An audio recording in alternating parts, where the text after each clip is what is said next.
Assalamualaikum warahmatullahi wabarakatuh. Kaifa halukum jami'an? طيب إن شاء الله في هذا اليوم سندرس موضوع الجار والمجرور. Okay, InsyaAllah hari ini kita akan belajar tajuk al-jaru wal majrur, sambungan daripada minggu lepas. Okay, cuma sebelum kita masuk kepada tajuk hari ini, saya akan ulang kembali secara pantas apa yang kita dah belajar pada minggu lepas. Okay, baiklah. Minggu lepas saya dah pun ajar huruful jar. Okay, huruful jar ini ialah kata sendi. Okay, dalam bahasa Arab ada banyak kata sendi. Contohnya ialah min, ila, an, ala, fi, bi, ka dan li. Okay, ada lagi contoh yang lain tapi saya hanya berikan 8 ini sahaja. Okey, baiklah. Pelajaran minggu lepas juga saya dah terangkan al-ismul lazi ya'ti ba'da hurufil jar yakun majruran. Maksudnya kata nama yang terletak selepas kata sendi menjadi majrur. Okey, maknanya semua perkataan selepas kata sendi yang 8 tadi, okey, hukum i'rabnya ialah majruran. Okey, hukum i'rab perkataan yang terletak selepas harful jar majruran. Okey, seterusnya. Okey, contoh zahaba Muhammad ilal madrasati. Okey, ila dalam ayat ini ialah harful jar, kata sendi. Manakala al-madrasah, perkataan selepas harful jar ini kita panggil dia ismu majrur.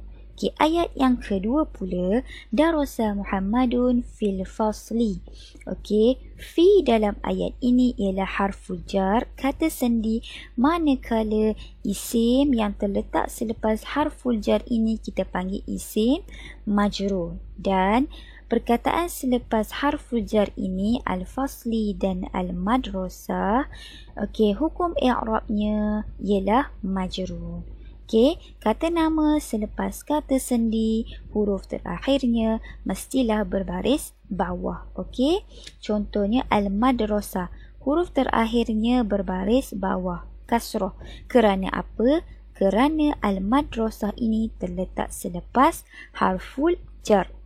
Okay, dan ayat yang kedua, al-fasli. Lam ini berbaris kasrah kerana apa? Kerana dia terletak selepas harful jar. Tetapi saya ingatkan, tidak semua perkataan selepas harful jar itu berbaris bawah. Nanti kita akan tengok dengan lebih lanjut apa contoh perkataan yang tidak berbaris bawah itu.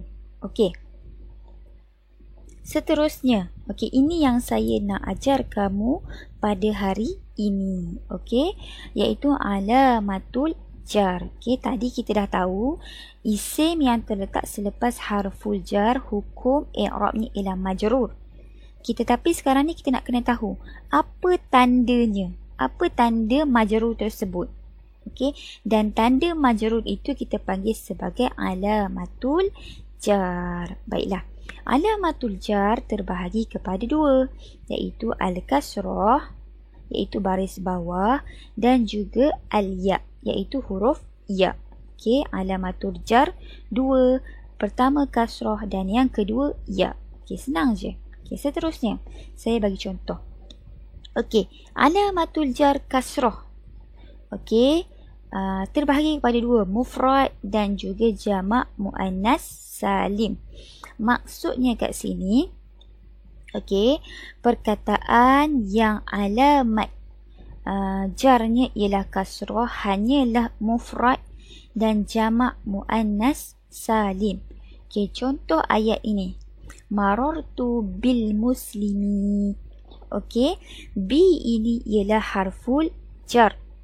Okey, maksudnya dengan, dan al-muslim ini ialah ismu majrur. Okey, tapi kita nak tahu dia majrur dengan apa.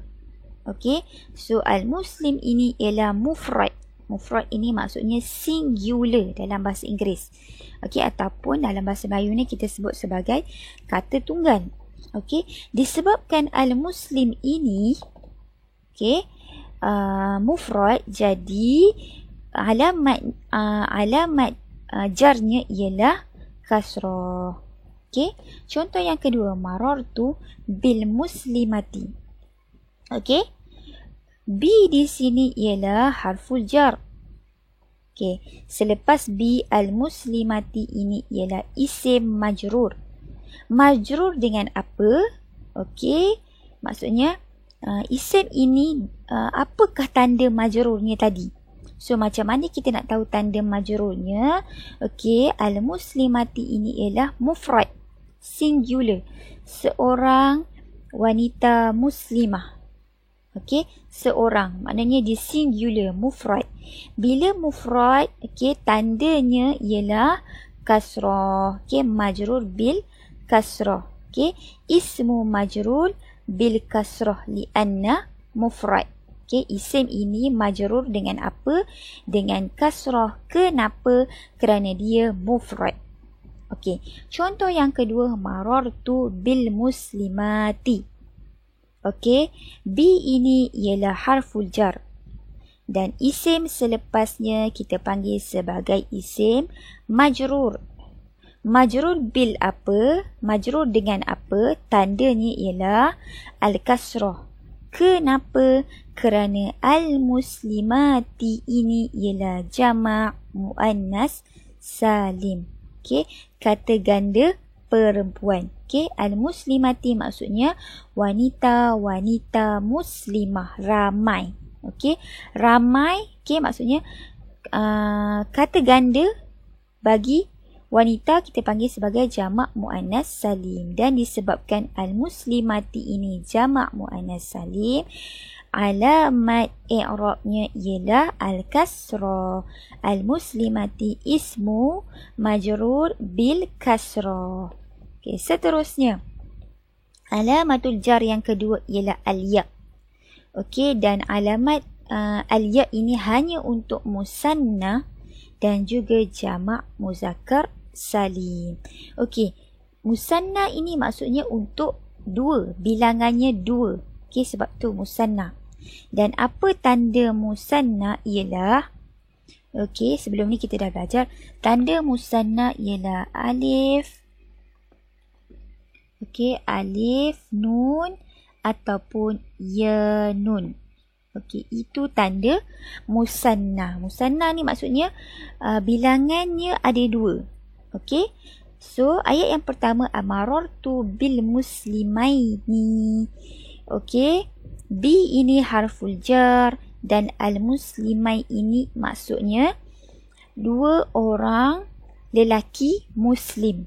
Macam mana kita tahu dua orang? Kerana di belakangnya ada ya dan nun. Okey, tadi saya dah bagi tahu tanda-tanda musanna ada alif nun ataupun ya nun di belakang.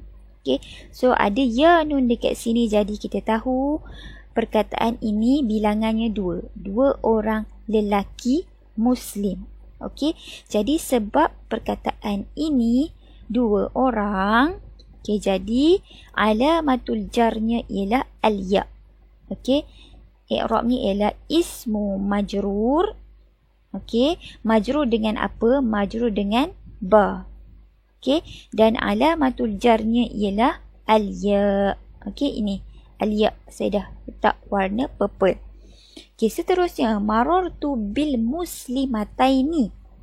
Okey, bi ini harful jar, kata sendi, dan isim selepasnya kita panggil ismu majrur.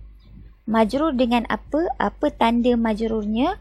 Majrur bil ya. Kenapa? Kerana dia musanna. Macam mana kita tahu dia musanna? Adanya alif nun ataupun ya nun di belakang. Okey, disebabkan dia musanna, alamatul jarnya ialah al-ya. Okey, dan seterusnya jamak muzakkar salim.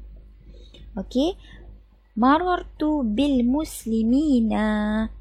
Okey, bi ini harful jar dan al-muslimina ini ialah jamak muzakkar salim.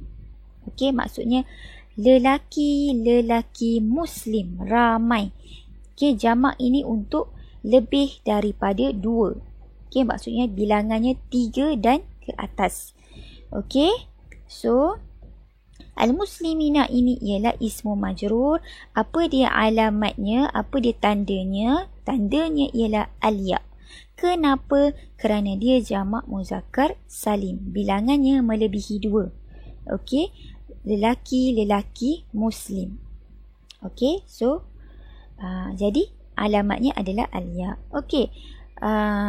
Ustazah, saya andaikan kamu tanya saya, Ustazah, sekarang ni musanna pun hujungnya ya nun. Jamak muzakkar salim pun hujungnya ya nun. Jadi macam mana kami nak tahu mana satu musanna dan mana satu jamak muzakkar? Okey, dengar baik-baik.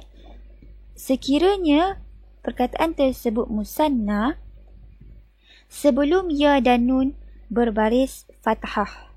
Okey, nampak mim ni berbaris atas.